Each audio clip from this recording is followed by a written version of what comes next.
Namaskar everyone, welcome to this video. In this video, we are going to learn about total expenses incurred by a company. We are going to analyze what are the components of total expense and how we can analyze total expense of a company. So first, let us understand what are the components of total expenses.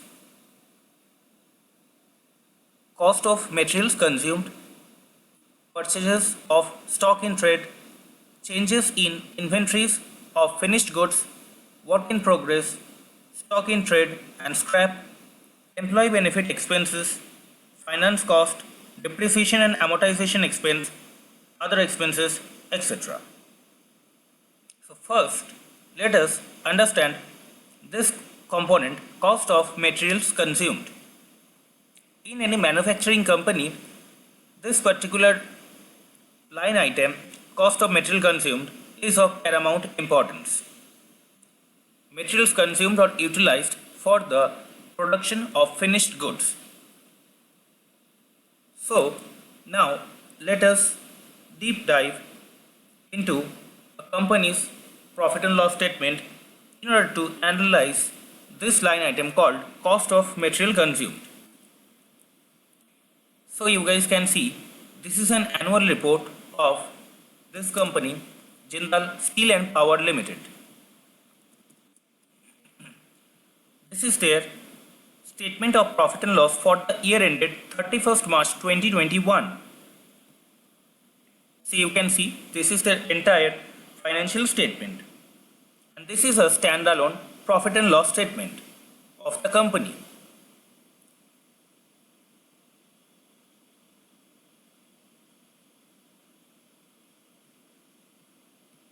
So let us now take a look at this particular item, cost of material consumed. In our last class, in our last video, we explained everything about revenues from operation, less GST recovered, less captive sales from own projects, for own projects, other income, and what is total income. In this video, we are going to cover this entire expenses portion, all these line items which makes total expenses.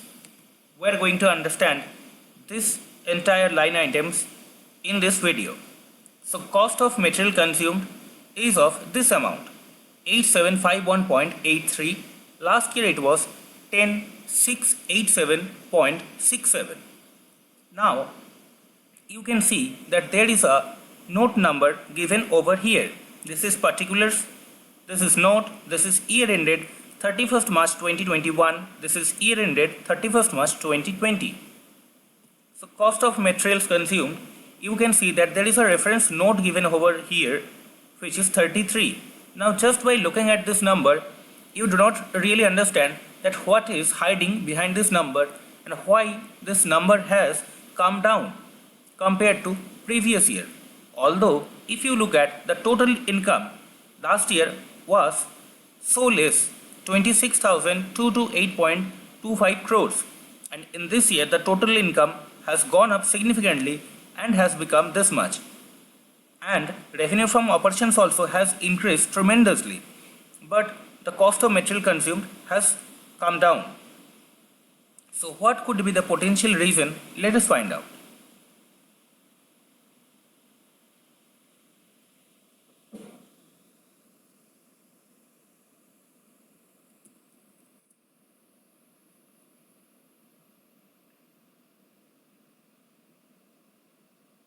In the notes to accounts, you can find out cost of material consumed is written over here. Cost of material consumed, raw material consumed, this amount, interdivisional transfer is given over here. Last year also same data, raw material consumed is given, interdivisional transfer is given. So what is interdivisional transfer? We have explained it in our previous video. You can refer to that video. So after deducting it, you are getting this, including materials transferred from capital work in progress. So this total amount includes material transferred from capital work in progress. So this is the ending amount for cost of materials consumed. Now, if you look at this company, their cost of material consumed has also significantly come down. This is this is JSW Steel's annual report, and this is JSW Steel's standalone profit and loss statement. Here also you can see that cost of material consumed has significantly come down, but there is no note number given over here, so we won't be able to dig deeper into this particular line item. This is TCS's annual report. This is Hindustan Unilever's annual report. Let us find out something from this annual report.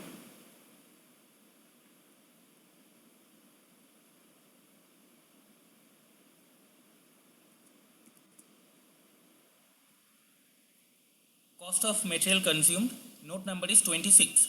You can see that their turnover, total income has increased, their revenue from operations has also increased, and their cost of material consumed has also gone up.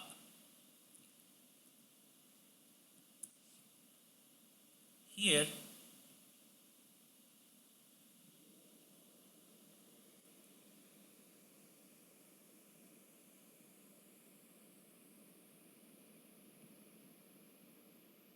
here is the data, information given, cost of material consumed this much, raw materials consumed this much, and packing materials consumed this much, 2412 versus 2670, and raw material consumed has gone up significantly. So total cost of material consumed has ultimately gone up. So here you can see that slightly packing material consumed has decreased over year on year basis, and raw material consumed has gone up. So when the turnover is increasing, then the raw material consumed should also increase, right? Because if you were producing, let's say in this year, let's say you were producing only 100 units. Now as your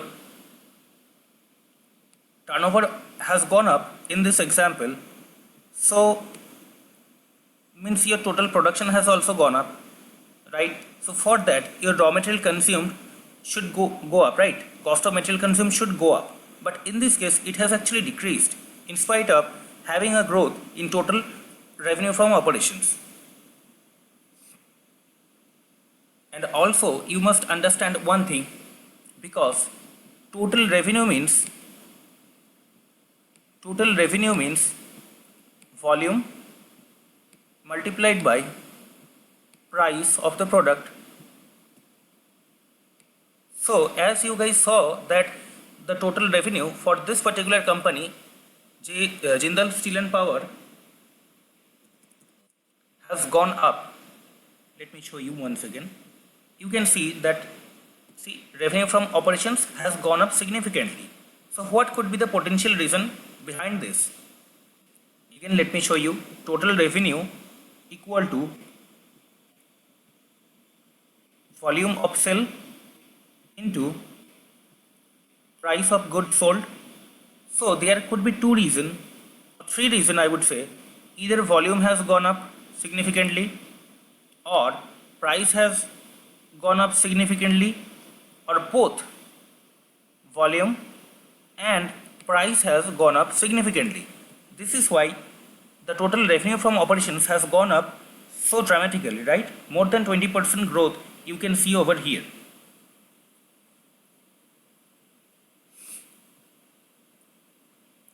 But here you have seen that cost of material consumed has come down.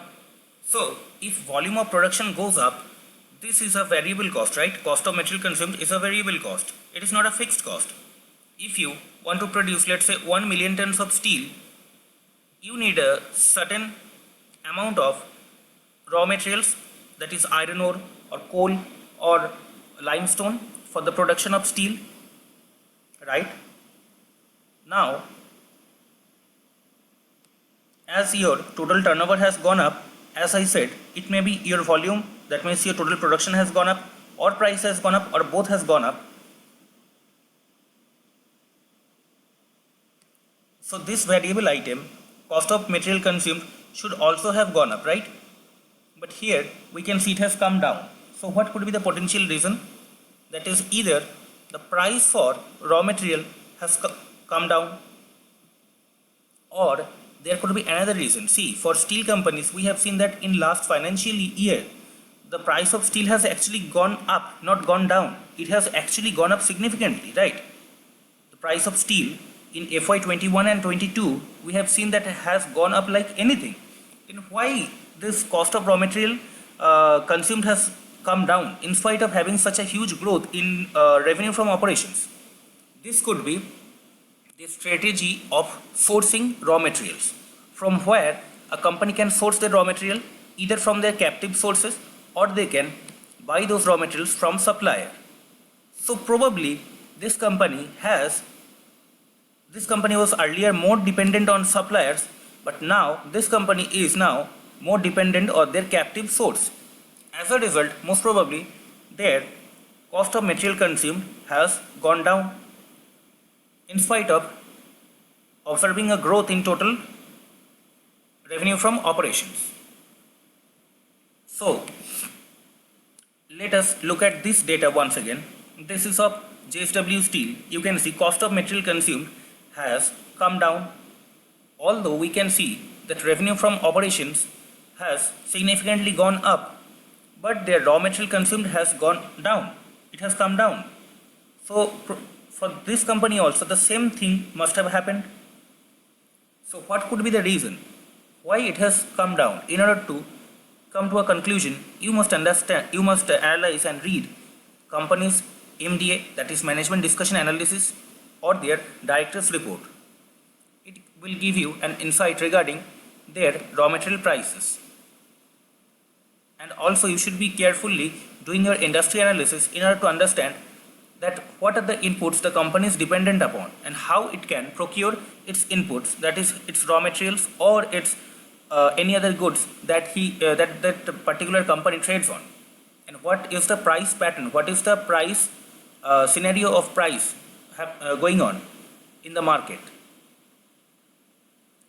So this is your cost of material consumed. Now let us look at Hindustan Unilever. So you have seen this. So why this there is an increase in cost of material consumed for Hindustan Unilever? Probably, see here in this company you saw that total turnover has gone up, right? For Hindustan Unilever, you saw that the total turnover has gone up on year basis. So this variable cost has also increased. Maybe there was not any alternative or any way for this company to minimize their cost. So it has gone up, you can see it.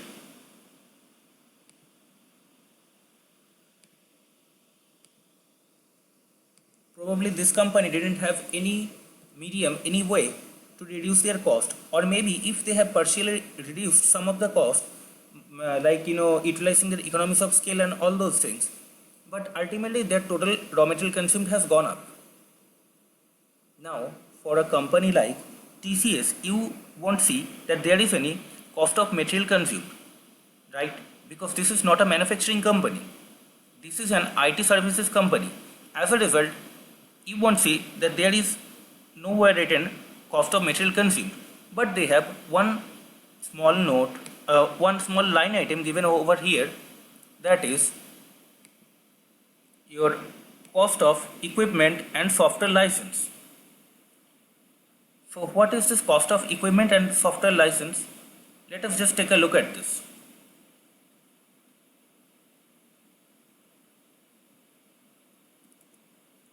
Cost of equipment and software licenses. It has come down, you can see, right? It has come down from the past year.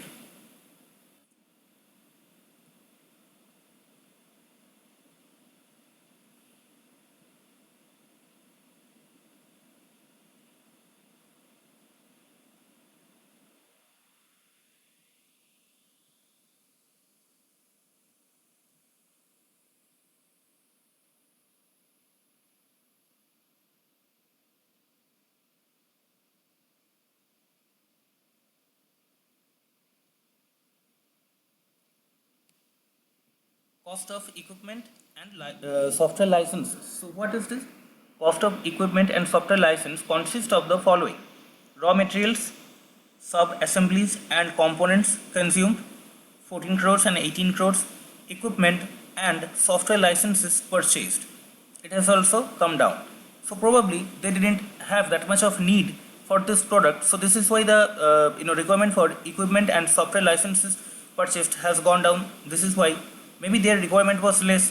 So this figure has come down here, and they had some opening stock over here, closing stock nothing. So this is the final amount. Now let us look at one more thing.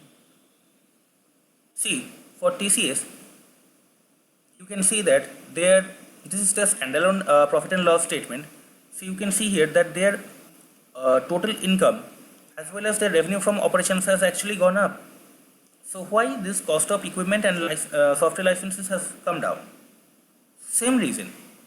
They are maybe working on making their own softwares. Probably they are developing their own softwares. They are not that much relying on their external sources, external suppliers. Probably that could be the reason, or they could have found some other alternative ways to deal with it. So company to company, all these line items, the nature of these line items will vary, and what are the components inside these line items, it may change.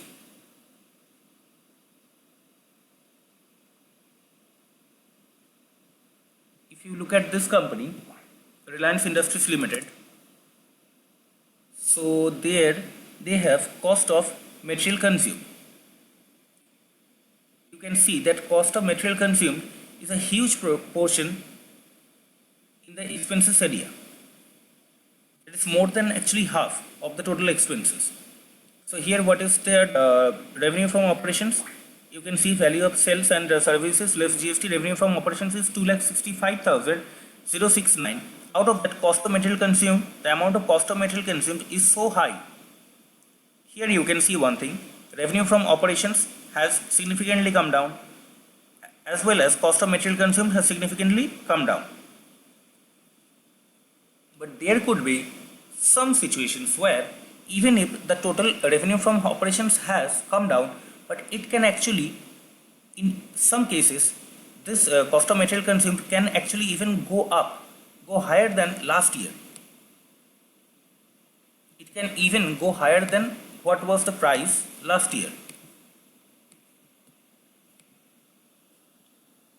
So suppose this goes up significantly, and in spite of a fall in revenue from operations, it may happen that from 237,342 of last year,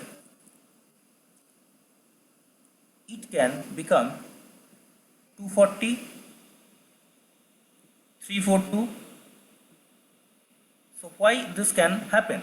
How this can happen is that if the cost of materials consumed goes up significantly, if the cost of materials that this company is consuming, the raw material prices, if it goes up significantly, then it can happen that in spite of there is a fall in total revenue from operations, the cost of material can go the cost of material consumed can go higher than previous years as well.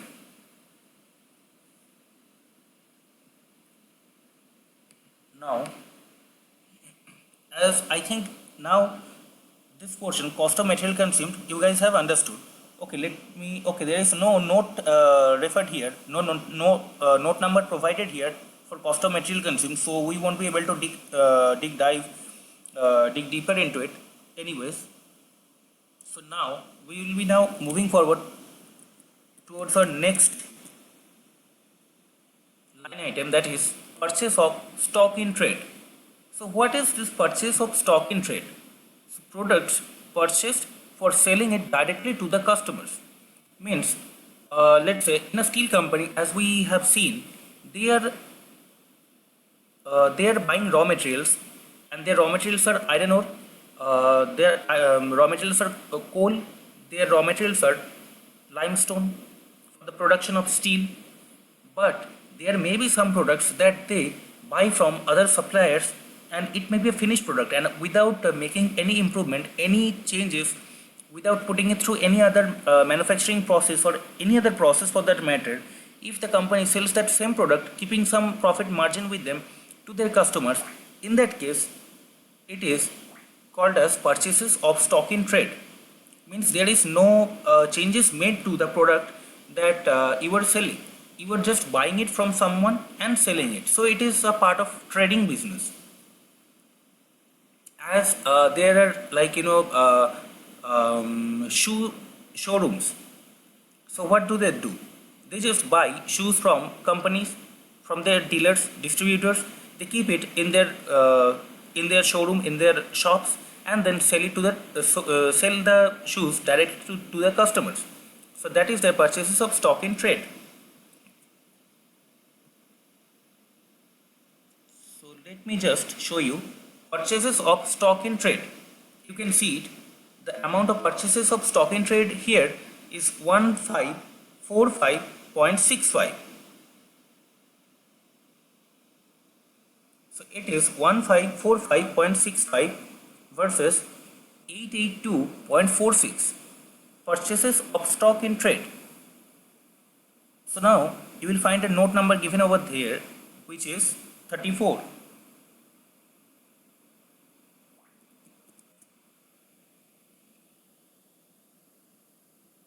Purchases of stock in trade. Nothing in depth is given over here. Here is also no note mentioned over here. Here it won't be there. Purchase of stock in trade. It is just simply only one thing is given over here. Just a line item is mentioned. Purchases of stock in trade. There is no note. Okay, so in that case, let me just explain it to you. So how it can happen? Purchases of stock in trade means you are a steel manufacturer. You are a steel manufacturer and you manufacture crude steel. Your job is to produce crude steel and sell it to the customers. But there are some products, let's say some specialty steel products, which you buy from any other XYZ firm.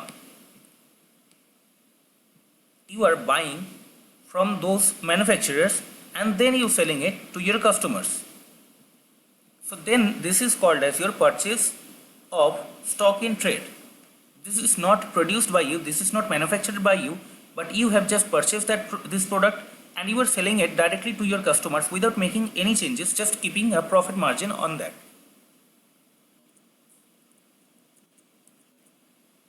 So now the next line item we have is changes in inventories of finished goods, work in progress, stock in trade and scrap. So changes in inventories of finished goods, or you have work in progress or stock in trade and scrap. So let us understand what is finished goods. Finished goods means, suppose you produce steel. So you have produced, let's say, 20 million tons of crude steel this year, but you were only able to sell 18 millions of finished steel. So now in your godown, how much steel you will have as your stock, as your closing stock, closing inventories? It is 2 million tons. So this is your closing stock. Now what will happen that next year you will sell the stocks to your customers and you will manufacture more steel this year. Then you will try to sell those steels that you have produced this year also, and at the end of the year you may still left with some stocks, or you may completely be able to sell that entire stock. So this is your finished goods. Work in progress, suppose you manufacture car, you manufacture cars, four-wheelers. So what is work in progress is that, suppose you have fixed all the doors, windows, engine, everything, seats, everything, but the paint of the car is not yet been done. So there is no paint on the car. You have just assembled all the parts of a car, and it is almost ready, but the interior designing and the exterior paint is remaining. You haven't been able to do it as on the last date of your year. So this is your work in progress, means it has not been done. You cannot sell that product to your customers, so it is in progress. it can be in any stage of progress. Maybe you didn't even fix the wheels of the car, you haven't probably checked the car's quality, how much uh, like safe it is and all those stuff. So it is still work in progress, and you cannot just sell those cars to your customers because there may be some issues. It is not complete, it is incomplete. So this is your work in progress. And stock in trade I have already told you. And scrap, suppose for the production of your goods, let's say you are producing steel, so for that you need scraps. You can produce steels from all scrap steels as well. So this scrap is your closing inventory. If it remains unutilized and remains as scrap in your godown, then it can also be called as closing scrap inventories. So changes in inventories of finished goods, work in progress, stock in trade, and scrap. So how you can like calculate it? Opening stock minus closing stock of these things. So now let me just show you the example of it. Changes in inventories of finished goods, work in progress, stock in trade, and scrap. See, these were the opening stock, you can see it, and these are the closing stock given over here. So for the opening stock, what is given over here, you can see this is year ended 31st March 2020. So what is happening here is that you can see this is year ended 31st of March 2020. So this is actually, this data is as on 1st of April 2019. 1st of April 2019. This is 1st of April 2019. So that was actually the opening stock of this particular financial year. This was the opening stock of this particular financial year, which is this. Now after that they had some purchases also. This was their changes in inventory, so these were their stocks, but they also purchased some in raw materials, finished goods, work in progress, stock and trade, etc., etc. So purchase minus, if you minus the sales, then then you arrive at your closing stock. Then you arrive at your closing stock. So here, which one should be your closing stock? So this one is your closing stock of this particular financial year ended 2020. So FY20's opening stock was this, FY20's closing stock was this. Now closing stock means it is next year's opening stock. So you will see the same figures over here. See, 1223.96, 1223.96, this is the sum total, right? So past year's closing stock means this year's opening stock. See, closing stock of this FY is opening stock of this FY, and this is the closing stock of this FY. So this is going to be the opening stock for year ended 31st March 2022, right? So this figure is going to be here as the this is going to become the opening stock. Now you guys must be thinking, this is the changes in inventories of finished goods, work in progress, stock in trade, and scrap. So is this is all? The answer is no. If you just go to balance sheet, what you will see that, look at it, this is inventories, right? In inventory section, you can see this is for the current FYs and this is for the previous FYs inventories. So you can see that there is a huge gap between this number that you are seeing and this number that you are seeing. So is this the same exact figure? No. You can look at it, just remember these names. You have finished goods over here, work in progress, stock in trade, scrap. Same these four here. Now if you go here,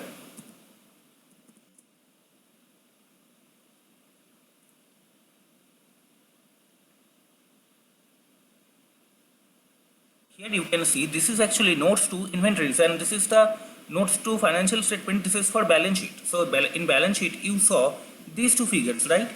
So what are the things excluded from the changes in raw material thing that we are currently dealing with? Entire raw material portion is completely ignored over there, and stores and spares are not a part of that. So rest of these four things are there in our calculation. These things are part of our calculation for changes in inventories of finished goods, work in progress, stock in trade and scrap. Now if I take you through changes in inventories of finished goods, work in progress, stock in trade, note number 32, you can see these figures are in negative figure. Alright. Here you can see that this particular figure is in negative and this is in positive. So why it has happened? Are you guys understanding why this thing has happened? Is because you had an opening stock of 1025. You had opening stock of 1025, then you had purchase of, let's say, 2000. Let's say you had purchase of 2000, then you had sales of, let's say, an X amount, and now your closing stock is, means your changes in inventories is in negative 198.06. So the sum total of this was less than this sales amount.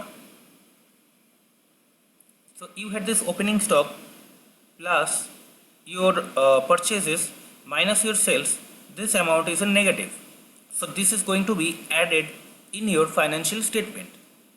So take a look at this. This thing was added over here. See, this is minus. So expenses we deducted, right? So if you calculate this entire total, you will see that this figure is actually getting added over here, because what we are doing ultimately is total income minus this, minus this, minus this. If you do so, as per mathematical rule, minus into minus, it will become plus. So actually this figure gets add on to this particular figure, that is total income. Anyways, so for, see here you can see both are negative figures, so this will be added to this number. Now changes in inventories, finished goods, you cannot see such items given over here because this is not a manufacturing concern, this is TCS. For HUL, let us see. Purchase of stock in trade you have done. Changes in inventories of finished goods including stock in trade and work in progress. So look at it, these figures are given over here. Opening inventories, closing inventories, finished goods, work in progress, finished goods, work in progress given over here. So these are also negative figures, so this will be added to the total income figure. Actually it will, when you calculate this number, when you arrive at this number, this is your total expenses. So when you arriving at this number, what is happening? This minus 1, see here it is been minus, but here this figure is added to this, and all rest of all these figures will be deducted from 26 to 28.25. If you look at Reliance, you have changes in inventories of finished goods, work in progress, stock in trade in note number 27.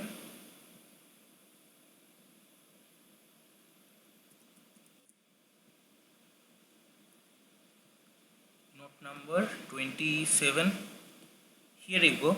So changes in inventories of finished goods, work in progress and stock in trade. You can see finished goods or stock in trade, work in progress. There is a note includes on transfer on completion of projects.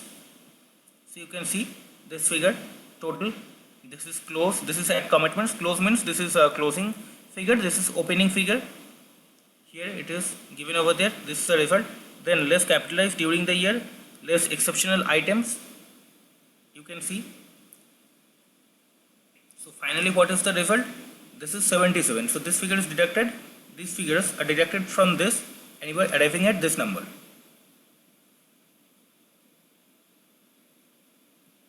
So this was about our line item changes in inventories of finished goods, work in progress, stock in trade and scrap. Now let us look at employee benefit expense, salaries and wages, contribution to provident fund and other funds, staff welfare expenses. So again let us look at it. This is your employee benefit expenses. You can see. So what is this employee benefit expenses? What are the components we just studied here? What are the components? It can be salaries and wages, contribution to provident and other funds, staff welfare expenses. So now let us look at note number 36 in order to understand what is actually there. Note number 36.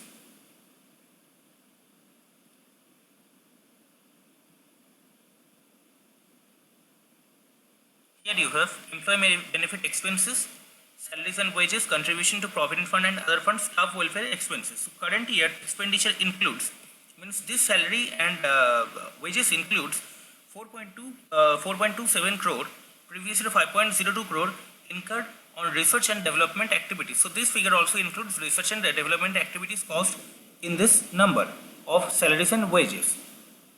Now let us look at employee benefit expense, note number 33.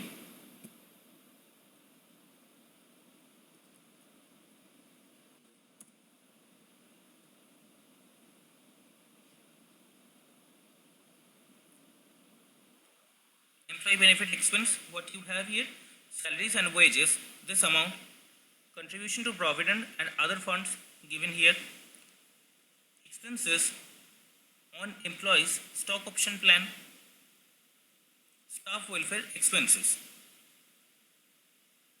But while you will be analyzing these figures, you must understand, okay, let us just look at it. Employee benefit expense, you can see this in this expense statement, in this entire expense portion of TCS, you can understand that this is completely a human resource driven business. One is capital intensive business, another is your staff intensive business, means manpower intensive business. So this you can understand that this particular business, IT business, is actually your manpower driven business. So here in the total expenses, can you see the differences? How much it consists? It consists of almost like one third of it. More than one third of the expenses are, total expenses are, more than two third of the expenses are only employee benefit expenses. Here also you can see the same thing. So in labor intensive businesses, you will see that employee benefit expenses are too high. But this company is a good company, Tata Consultancy Services. But if you look at other companies, there is a huge scope of manipulation over here, right? There can be some fictitious accounts. This figure you cannot blindly totally trust. This figure you cannot blindly totally trust. This huge amount of expense, while you are doing the fundamental analysis of any company, you must dig deeper into it, what is actually there. So for that, how you can understand, there is employee benefit expense, there is note number 12 given over here. But as you have seen in our earlier annual reports, this notes really doesn't say much about it, right? But as it is a major portion of it for TCS's total expenditure area, so this line item, as it is so important, there will be so much detail given in note number 12. We will be looking at it.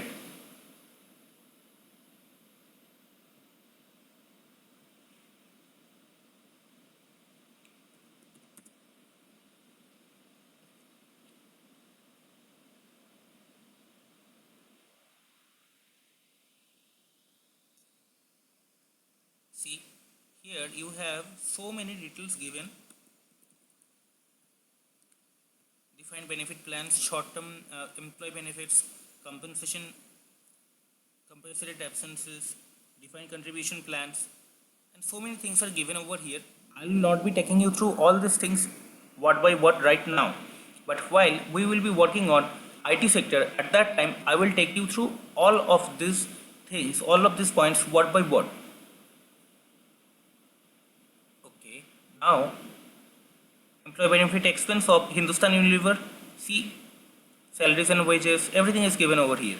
Contribution to provident fund, defined benefit plan expenses, and share-based payment to employees, workmen, and staff welfare expenses. All these are given over here. Same with RIL, you will find all these things. Employee benefit expense, it is given here. You can see.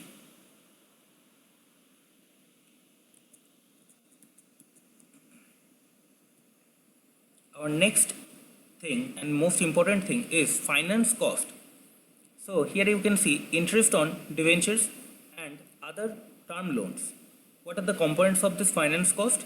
These are the components: interest on debentures and other term loans, exchange difference to the extent considered as an adjustment to borrowing costs, others, interest on lease liabilities, other financial expenses, interest on incorporate intercorporate deposits, less interest income.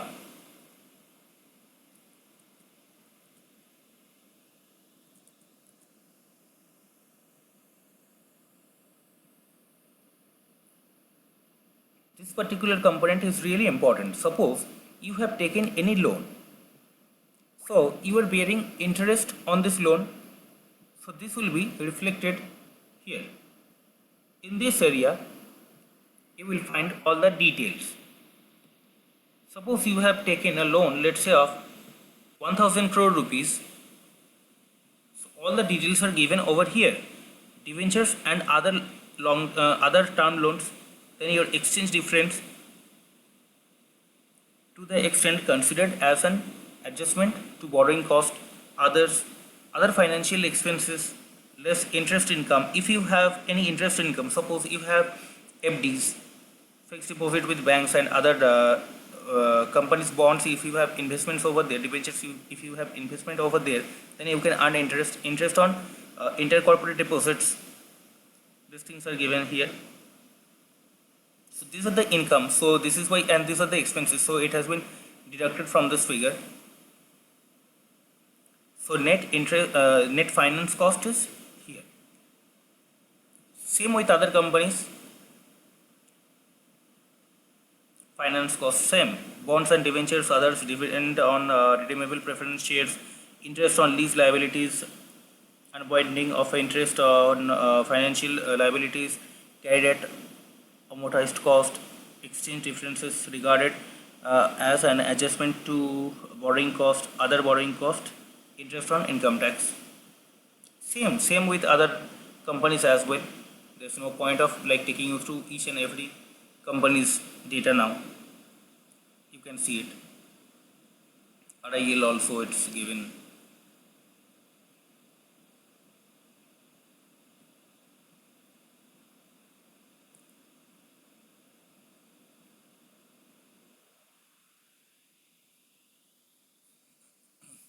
Finance cost.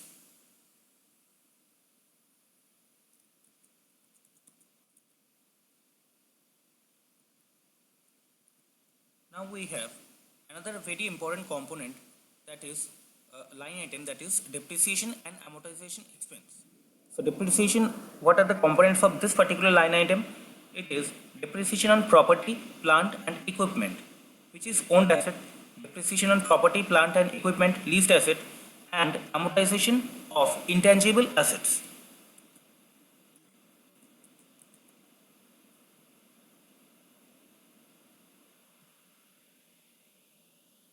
Depreciation and amortization is given here. You can see it is simply given over here: depreciation of property, plant and equipment, then amortization of intangible assets, depreciation of right to use assets.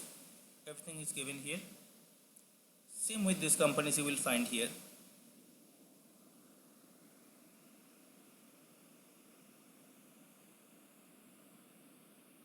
Depreciation, amortization given here. But for this company particularly, I have something in depth to show you. In these companies, you can see depreciation and amortization expense 5 and 6 note number. So there is something very well explained about it.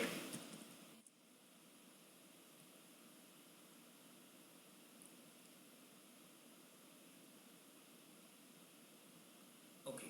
So here you can see property, plant and equipment. This is quite in depth. This particular depreciation, how Jindal Steel and Power has presented over here, I really like their presentation. So see how they have each and everything they have classified. Their property, plant and equipment, how they have classified it. Just look at it. Freehold land they have leasehold land, they have building including roads, they have plant and machinery, electrical fittings, furnitures, fixtures and others, vehicles, aircrafts, office equipment, right to use, and asset, and this is their total.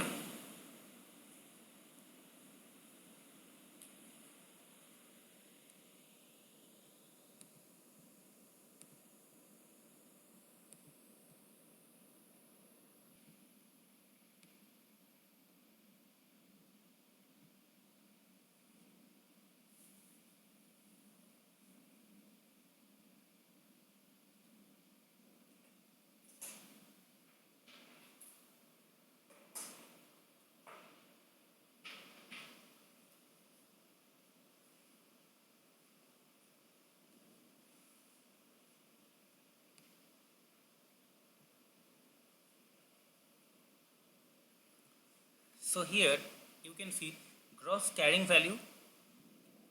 This is the gross carrying value, cost or deemed cost,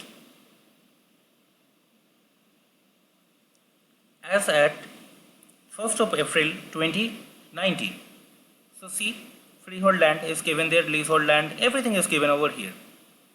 Then additions means this is purchase, disposal means sales, other adjustments. For all the assets, it is clearly given over there. Plant and machinery, look at it, plant and machinery, additions this much, disposal this much, other adjustment this much. So putting it all together, this is your total figure. You can see gross carrying value, cost or deemed cost for all these components, and this is your total. Total as on 1st of April 2019. This is your total. After that, what is this item? Additions. So in this year they made addition of this much, disposal this, other adjustments this much. So this is your total as at 31st March 2020. So this was as on this date, and throughout the year these are the additions and disposals and other adjustments took place, and you have arrived at, now this is your as at 31st of March 2020, and as on this date you have arrived to this number. So you can see that their total assets have gone up, right? Their total this leasehold land, this fixed assets has gone up. Now throughout the year again you had some additions in this, all these assets, disposal written off in note 3 below, we'll be looking at later, other adjustments. So as on 31st of March 2021 you have arrived at this number. Now just look at this. This is accumulated depreciation. You must have heard of it, right? Being a commerce student, you must have heard of accumulated depreciation. So as on this date, see on these items, freehold land. So this is a very simple common sense. See, there is no accumulated depreciation on a freehold land. Why? Because there is never depreciation charged on land, right? There is no drain out in land. If you buy a car, in that case your wheel may have some problem, it may get punctured, or your engine may get damages. If you buy a computer, then you may your mouse may get out of order, and then you may have to replace it. So those are the depreciations. But in case of land, there is no maintenance required, right? There is no erosion of that particular asset. So there is no accumulated depreciation on land.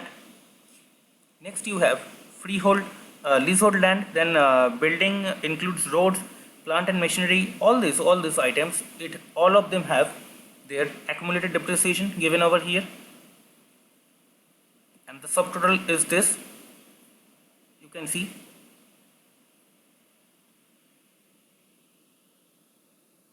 And throughout the year again these adjustments took place, and as at 31st of March 2021, this is the figure we are arriving at, the company has arrived at.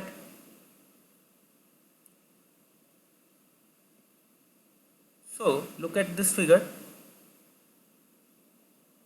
Now let me take you there once again.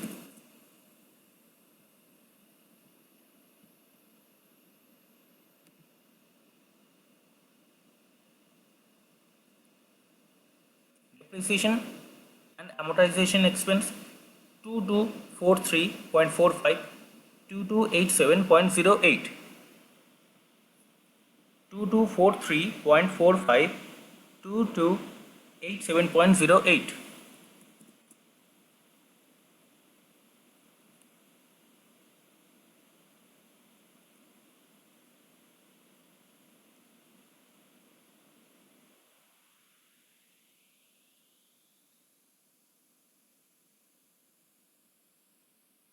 So here, okay, just take a look at it. Similarly, they have arrived at this depreciation, amortization on intangible assets.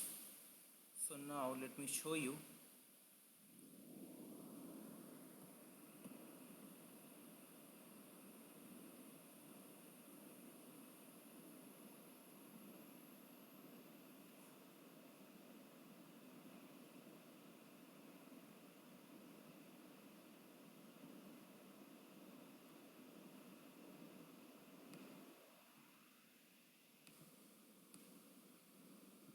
Now let us look at another line item, which is depreciation and amortization. So here depreciation of property, plant and equipment, amortization of intangible assets, depreciation of right to use assets. This is the figure. So where do you find it? On the profit and loss statement.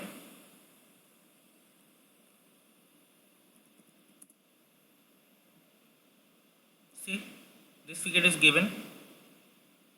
Now other expenses. What are the components of other expenses?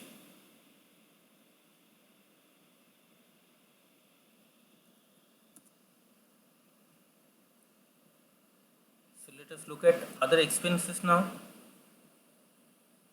These are your other expenses. Stores and spares consumed, power and fuel, rent, repairs and maintenance, plant and machinery, buildings, others, insurance, rates and taxes, carriage and freight. All these things are the components of your other expenses. So the total, sum total of it is this much, and this is also there. This you will find in your profit and loss statement.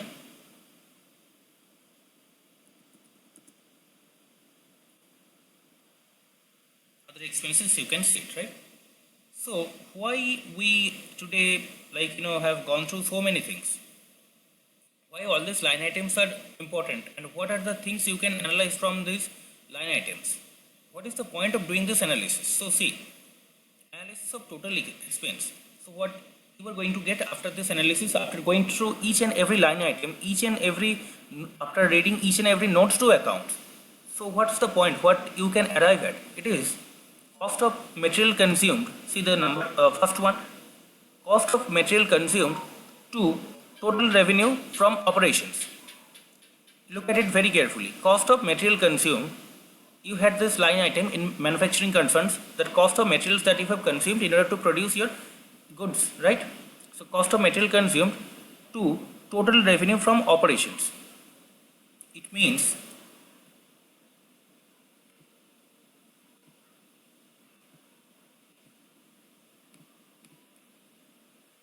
your cost of material consumed is this much, 2875 43. So I'm telling you 28743. This is how much, this is what percentage of this total revenue from operations. This is your cost of material consumed to total revenue from operations. This is in order to understand that how much other all these other expenses consist, how many other expenses you are incurring over here. You are incurring various other expenses over here, but what is the cost of material consumed to total revenue from operations?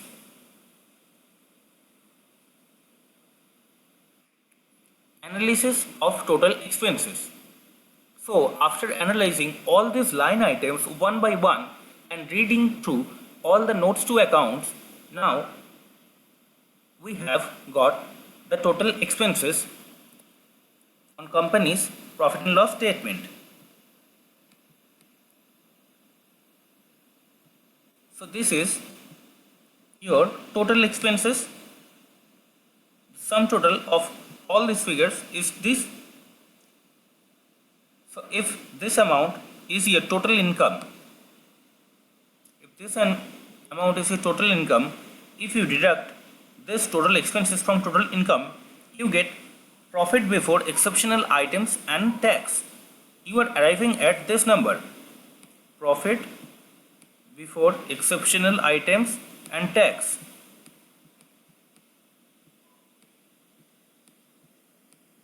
If you just deduct this exceptional item, you will get a very important parameter, a very important term, that is known as profit before tax. And after paying off the taxes, you will get profit after tax, which is your net profit.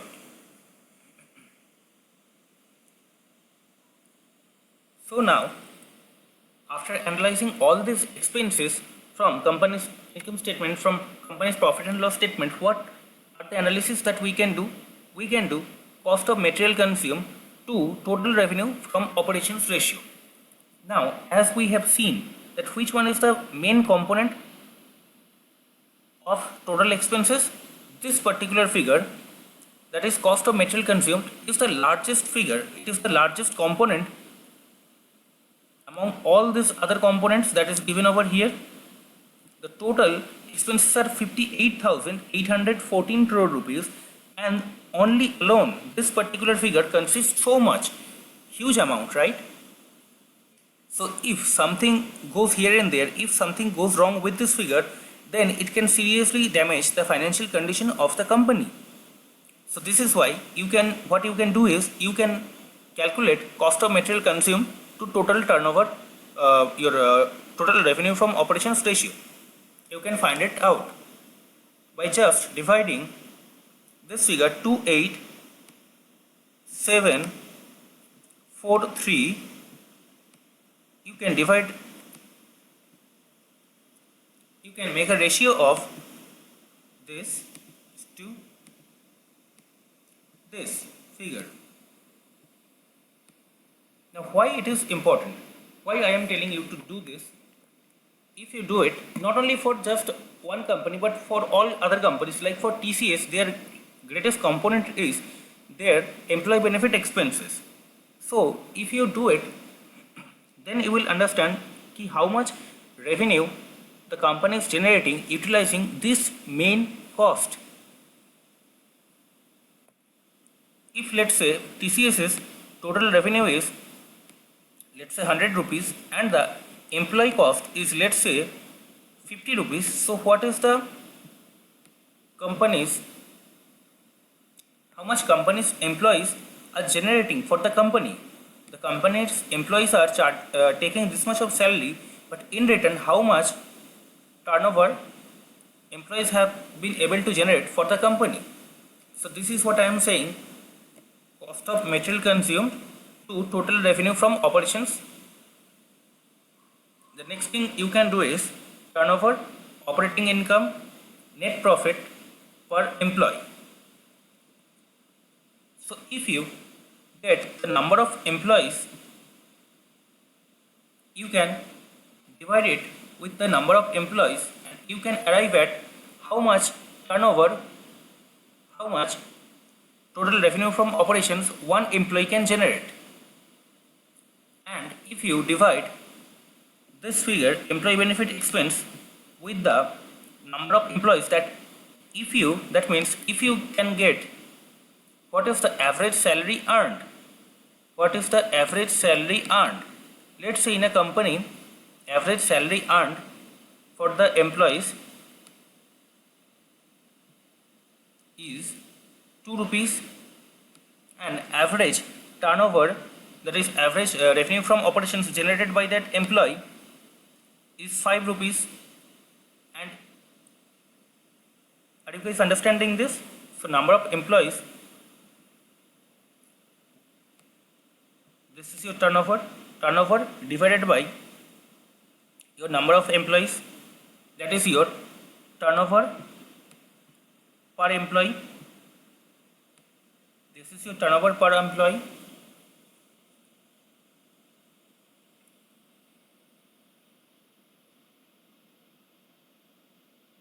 And if you do total salary divided by total this employee benefit expense divided by your number of employees, you will get your average salary. So if in any organization the average salary is 2 rupees and the average turnover generated by an employee is 5 rupees, it is good. But let's say after paying off all the expenses, if you find out that the salary drawn by any average salary drawn by employees is 2 rupees and the net profit is, let's say, 1 rupees, then after running this business you are actually incurring loss. So in that case, what happens? You can fire some employees or introduce some improvement measures so that the performance of the employees becomes better, the output of the employees increases. So then you have to take some corrective measures. So this is why this kind of analysis is also important. Not just looking at the numbers, not just looking at the trend. If you look at these figures, you can see that there is a little jump in the total your employee benefit expenses. So maybe there was some little bit of increment, or maybe some employees have left and some have joined. This is why this number, this figure has increased. So it can be various other reasons, right? Now what you can do is, so turnover, operating income and net profit per employee you can calculate. How? I have told you how to calculate turnover per employee. You have number of employees, so if you divide total turnover by number of employees, you will get turnover per employee. Operating income means your EBITDA divided by number of employees. You will get how much one employee is generating how much of operating income, how much of turnover, how much of net profit, you will get it. And for the salary paid to one particular employee, in return of that salary, how much on an average an employee is generating, the turnover, operating income and the net profit. Then EBITDA to operating expenses. So what is this thing, EBITDA to operating expenses?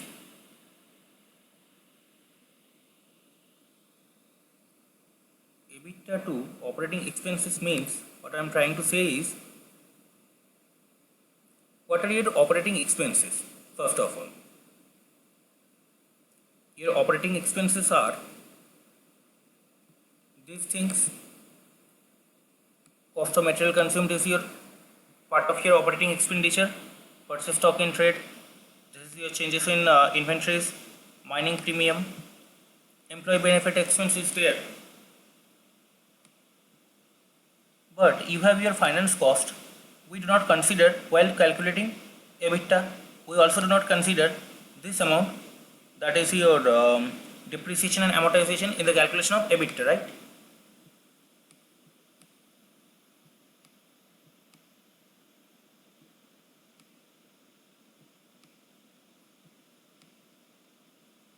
In the calculation of EBITDA.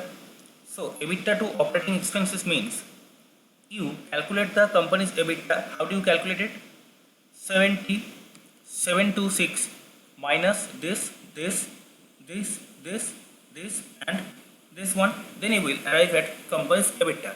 So let me calculate it for you.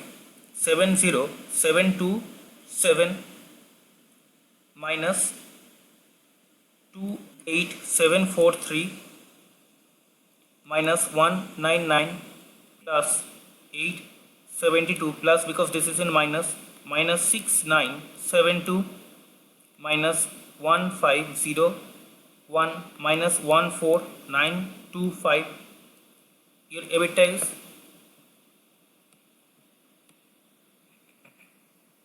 19259. So what we are trying to find, EBITDA to operating expenses. Now your operating expenses are all these things we are considering, this plus this. So if you add all these expenses, that is 58814, or you can just add back these things, 3781 add back 3565, you are getting how much? 66 160. So if you compare these two figures, EBITDA to operating expenses, you can understand that this much amount of expenses are incurred in order to generate this much of EBITDA for the company. So this is a simple comparison. Then PBET, I just told you, profit before exceptional items and tax, you arrive at this number after all these calculations and everything. So well, this was for all for today's class. I hope you have learned something new, and if you have any doubt regarding this session, if you have any kind of questions regarding this session, you can comment down below, and interns who are learning from us, you can just WhatsApp me and ask me all the doubts that you have. I wish you all the very best. Namaskar.